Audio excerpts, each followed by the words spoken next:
Hola inversores y amigos, como cada mes vamos a comenzar el repaso, ¿no?, a lo acontecido en los diferentes activos, en los distintos mercados los cuales seguimos, y os expondremos las conclusiones extraídas de nuestro último comité de inversión realizado hace apenas unos días. Empezaremos como siempre por la parte macroeconómica, viendo indicadores adelantados, en el cual continuamos en esta misma tendencia, ¿no? En el deterioro macro de la actividad sigue siendo bastante latente si miramos los indicadores adelantados. La parte de los PMIs, aquí vamos a ver un cierto contraste entre Estados Unidos, que está, bueno, pues ligeramente aguantando la zona de 50, que es la parte, la línea, ¿no?, que muestra expansión o recesión, tanto la parte azul de manufacturas como la de servicios, pero bueno, aún así, con cierta debilidad. De hecho, el último dato de empleo en Estados Unidos, en la parte también más cíclica, pues seguimos observando, ¿no?, que es lo que el mercado también ha puesto un poco en precio, que cada vez este tensionamiento de las condiciones financieras pues está notando en la economía.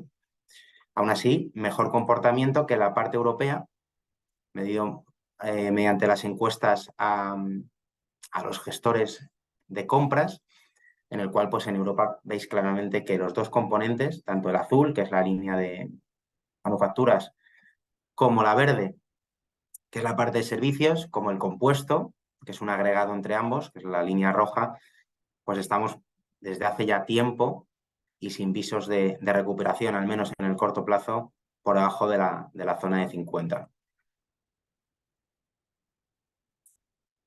Este deterioro del entorno macro, evidentemente, en gran parte realizado por el endurecimiento del acceso al crédito y del coste del mismo, como ya comentamos en anteriores vídeos. También estamos viendo ya una moderación, quizás más lenta, ya lo hemos dicho, de lo que se esperaba, especialmente en Estados Unidos, porque en Europa se está acelerando algo más, de los datos de inflación muy medidos para ver en qué situación van a quedar los tipos de interés. Aquí veis la parte americana con los datos de octubre, en el que prácticamente la línea roja es la inflación general, que la tenemos actualmente en el 3,2. Ya sabéis que el objetivo de la Reserva Federal del Banco Central Europeo es el 2% a largo plazo. Y el resto de componentes pues han continuado una moderación más acelerada en los últimos datos. Lo que está moderándose a menor ritmo es la parte de los servicios, que es el componente que ya sabéis que mayor peso tiene, en el cual se encuentra la vivienda. Por eso al final es el factor que más atención le prestamos. Aquí si veis la parte de servicios año a año, como veis, está creciendo un 5% por encima de la inflación general, que está al 3%, pero si excluimos la parte de la vivienda, que es la que tiene un mayor decalaje en el efecto que tienen los datos de inflación, veis que este efecto prácticamente, este dato está en el 3%. Entonces, si lo normal es que hay un cierto ajuste en la parte inmobiliaria, que tarda más en producirse, bueno, pues veremos, aunque lentamente, una normalización de la inflación. Aunque, insisto, el objetivo es el 2% y a día de hoy los bancos centrales, que suelen errar, no se estima que lo alcancemos hasta 2026, más o menos. En Europa, pues veis un poco que el gráfico es similar. La inflación general está en el 2,8%, 2,9%. Prácticamente todas las variables están desacelerándose. La parte verde, que también es la parte de servicios, que tiene un peso muy relevante, pues ya comenzó desde hace meses a moderarse, y es en el cual, pues también, al igual que en Estados Unidos, prestamos más atención, ¿no? Y aquí veis cómo la parte de servicios, que se encuentra año a año en el 4,6%, dividido por los distintos componentes que la componen, aquí la vivienda pesa más que la parte del IPC americano, pues veis prácticamente también que hay una contención, le está costando más porque esta parte de demanda, ya lo hemos dicho en muchas ocasiones, ¿no?, especialmente por el exceso de ahorro que vivimos tras estar año y medio, 2 años encerrados, pues ha provocado que primero llegara por la parte de oferta materias primas y luego, pues posteriormente, pues esa parte de servicios fuera un poco más pegajoso. Pero bueno, aún así vemos ya datos en una línea de mayor moderación, que en un entorno macroeconómico deteriorado, como os comentado, y es en el que pues, nos vamos a mover quizás en los próximos trimestres, pues aún así acentuará esta caída de estos niveles a niveles pues, mucho más normalizados, como vemos en la serie histórica. Tipos de interés. Bueno, aquí ha habido un gran movimiento en las últimas semanas. El mercado ya veis que reacciona muy fuerte en muy poco tiempo, especialmente pues, por dos o tres datos, bastante irracionalidad en muy poco tiempo o bastante sobrereacción. Los tipos no se han movido. ¿Cuál es la situación? Ahora se estima, bueno, pues que estemos quizás en un momento de pausa y, según dice el mercado, que empiezan a bajar tipos de interés a partir del segundo semestre en Estados Unidos del 2024. Para terminar este mismo año, un punto más o menos por debajo de los niveles actuales, algo que es divergente a la opinión de la Reserva Federal, que según sus últimas predicciones hablaba de que íbamos a terminar el año que viene en torno al 5%. Veremos, porque esto lleva ocurriendo pues, en los últimos meses un poco lo mismo, que el mercado bueno, pues, está viendo un mayor deterioro y que la inflación va a caer y que los tipos van a caer antes de lo que está ocurriendo. Y en Europa, pues más o menos lo mismo, ¿no?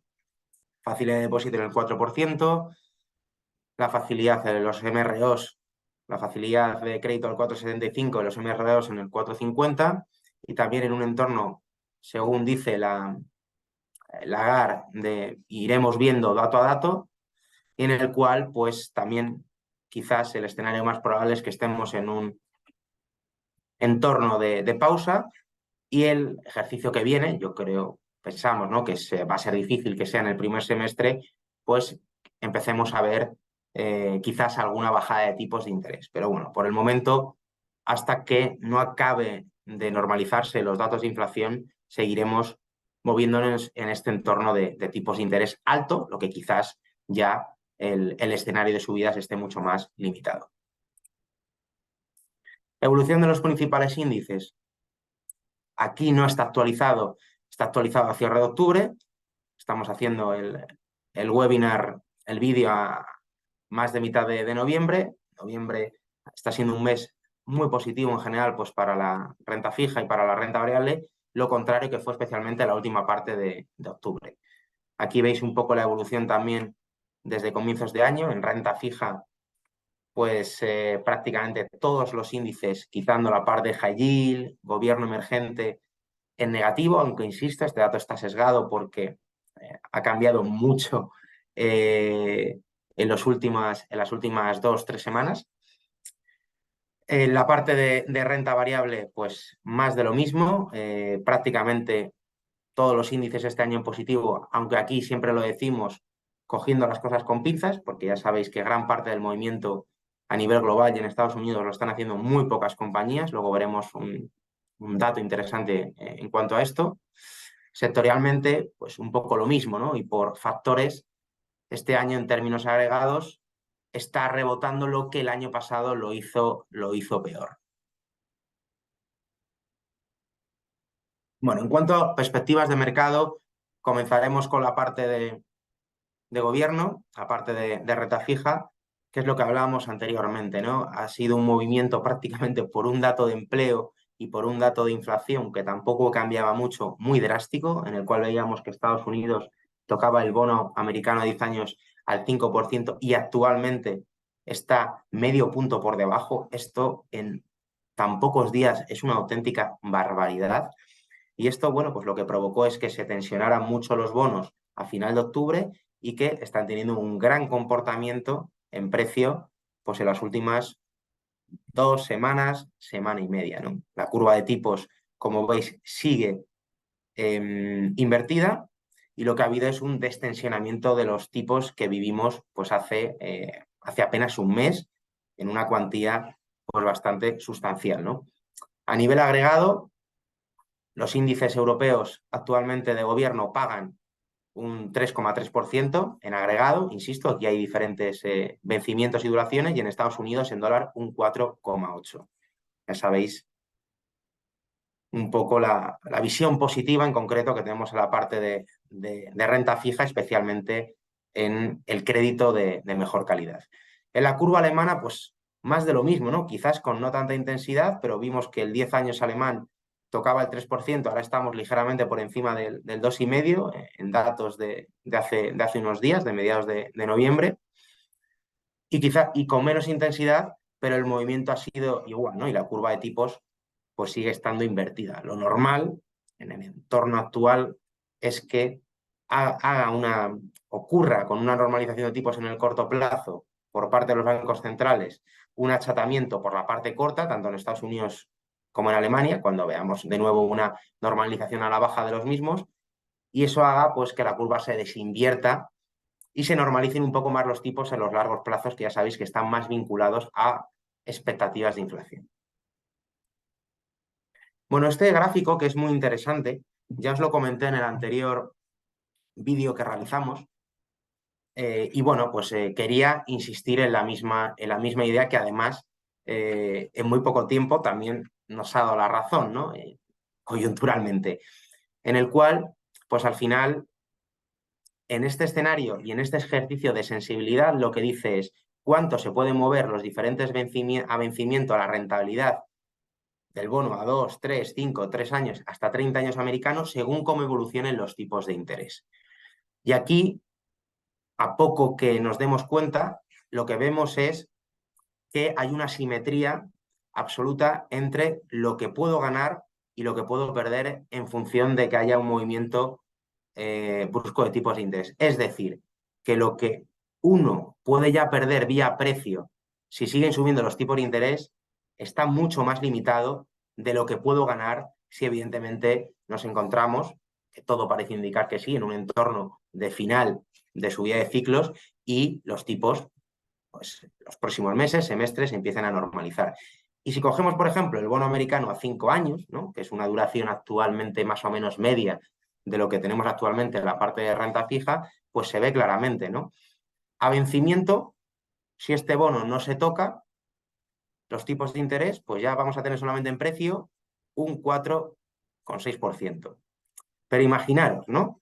Si efectivamente los tipos caen 300 puntos básicos, un 3%, estaríamos hablando que tendríamos una rentabilidad de vencimiento de un 16 respecto a una subida de 300 puntos adicionales, lo cual es bastante improbable, ¿no? En el actual tensionamiento que hemos alcanzado, pero estaría en el 6%. Estamos hablando, insisto, en toda la parte de la curva de tipos, una simetría muy importante, y por eso, pues quizás estamos en un momento especialmente, después del fuerte sufrimiento, pero históricamente bueno, por lo menos de los últimos 15 años, en la parte de renta fija. Aquí, otro también gráfico muy interesante y a colación de lo que estábamos comentando, en el cual vemos cómo las rentabilidades reales del bono a 5 años americano, en el cual se calcula restando el tipo nominal, es decir, lo que paga el bono americano a 5 años, menos las expectativas de inflación, y estamos en máximos por encima del 2% de los últimos 15 años, ¿no? Niveles previos de la crisis de gran financiera de 2008. ¿Esto qué quiere decir? Que al final, si yo soy capaz de alargar un poco mi horizonte y no solamente vincularme a lo que hagan los tipos en el corto plazo y hacer monetarios, que está muy bien, pero es una estrategia que evidentemente no es consistente para por lo menos batir a la inflación, esto es una fórmula y el mercado actualmente nos permite que tengamos 2 puntos de rentabilidad real en el entorno actual, pues de vencimientos a 5 años, ¿no? Por encima de los 2 puntos. Y esto es algo muy relevante y que es algo que hay que tener en cuenta si creemos que la inflación se normalice, incluso aunque no sea una inflación que llegue a los objetivos, esté en el 3%, si yo tengo un bono americano a 5 años, pues mi rentabilidad real va a ser de 2 puntos, ¿no? Cosa que si hago monetarios voy a estar vinculado o tipos de corto plazo a lo que hagan los tipos de interés, y al año siguiente, cuando llegue mi renovación, veremos si esos tipos están por encima, igual o por debajo. Y si están por debajo, que quizás en el nivel de tipos que hemos alcanzado puede ser un escenario más probable, pues yo renovaré a un tipo inferior, ¿no? Cosa que esto permite asegurarme una rentabilidad para los próximos 5 años. En crédito, que es la parte de renta fija, el crédito de peor calidad, el llamado high yield, es el que tenemos más precaución porque nosotros pensamos que en el actual, ya lo hemos dicho en varias ocasiones, y redujimos exposición al actual entorno macroeconómico de deterioro, es muy normal que se incrementen las tasas de impago y además los diferenciales que paga este tipo de deuda de crédito respecto al activo libre de riesgo, pues como veis está en niveles normalizados, más o menos de 4 puntos por encima de lo que paga el high yield respecto a lo que paga el activo libre de riesgo, lo que paga el gobierno tanto europeo, línea azul, como americano, línea roja. Entonces, esto, pues ahora mismo, con los niveles que pagan los gobiernos, con los niveles que paga la deuda de mejor calidad, pues pensamos que en ese binomio rentabilidad-riesgo no es necesario coger tanto riesgo en crédito de peor calidad eh, por las alternativas que hay, por lo que pagan otras alternativas con menor riesgo de crédito. Y terminamos un poco por la parte de renta variable, en el cual hemos sacado un gráfico muy interesante de la gestora Robeco, en el cual pues vemos que continúa aumentando la dispersión. En el gráfico superior lo que dibuja es el peso, ¿no?, que tienen las 10 principales compañías en el Standard & Poor's. Actualmente esto supone, bueno, a fecha de septiembre, casi el 32% del índice. Esto es una auténtica barbaridad. Cuando la mediana está en el 20%, estamos en máximos históricos. Esto, evidentemente, a nivel de valoración, ¿qué supone? En el gráfico de abajo marca un ratio de valoración, el famoso PER, entre de las compañías, las 10 más caras del Standard & Poor's respecto a las 10 más baratas. Y ese ratio está en máximos históricos, ¿no? Cuando siempre se ha situado en torno a 1, más o menos la mediana, es decir, bueno, pues ha habido momentos en los que ha estado más caro las grandes, luego las pequeñas, pero estamos en máximos, prácticamente en 2 veces la valoración de las 10 más caras respecto a las pequeñas. Y aquí, en este escenario, en el que vemos que sigue aumentando la dispersión en los índices, ¿no?, y en la representación de los índices, han hecho un ejercicio, su equipo de research, de los posibles retornos a un año. Es cierto que esto es poco tiempo para nosotros, y está muy vinculado pues a lo importante, ¿no?, que es pagar una valoración razonable en las compañías y también en el valor, ¿no?, que vemos en los perfiles más agresivos en las pequeñas compañías. Y aquí, de forma muy resumida, esta distorsión, aquí este estudio ha hecho también haciendo una mediana del PER, que el 30% de las compañías más caras están actualmente cotizando a más de 50 veces beneficios, cosa que el 30% de las más baratas en torno a unas 11 veces. Este ratio es de 4,7 veces, que es, como veis anteriormente, de los datos previos, máximo de la serie histórica. Y en este entorno, cuando esta divergencia de ratio de valoración entre las compañías más caras y más baratas, aquí dice el análisis, ¿cuál ha sido el retorno en un año equiponderado y no equiponderado? En este caso, pues en este caso, en un casi 80% de las veces, las compañías más baratas el próximo año han hecho un 12%, o más pequeñas, porque también están relacionadas, ¿no? Las más pequeñas son las que menor capitalización pesan menos en el índice, un 12%, y un 9% en el 75% de las veces al año siguiente, cuando se ha producido esta dispersión tan importante entre las valoraciones de las compañías más grandes y las más pequeñas. Pues bueno, con esto, aparte de renta variable, terminamos. Como siempre, por nuestra parte, muchísimas gracias. Tenéis nuestro contacto para cualquier cosa, aclaración, ayuda, a cual penséis que podamos ayudar. Y nada, nos vemos dentro de un mes. Muchísimas gracias a todos.